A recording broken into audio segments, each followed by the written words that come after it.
Angela e insieme al mio compagno abbiamo intenzione di aprire un bellissimo B&B con 3-4 camere.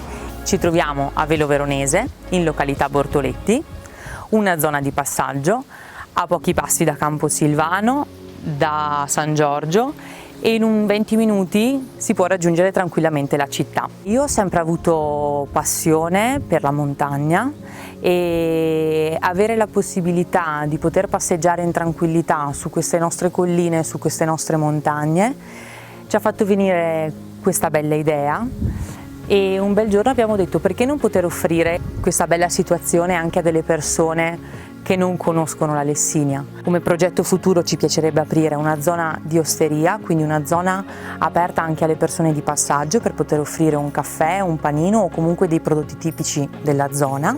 Inizialmente partiremo con queste 3 camere, poi se tutto sarà perfetto potremo anche pensare di ampliare la situazione e di poter offrire sempre cose migliori ai nostri ospiti.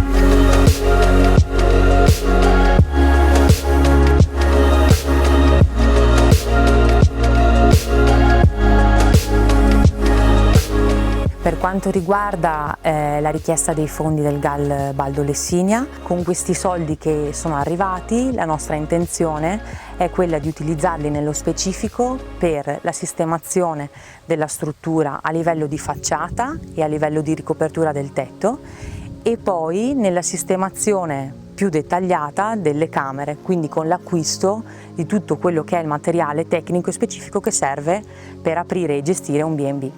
Un consiglio che possiamo darvi è quello di continuare sempre a tenervi informati su quelli che sono i possibili contributi che GAL Baldo Lessinia offre, perché ci sono tante buone possibilità di iniziare un'attività o di apportare delle migliorie ad un'attività già esistente.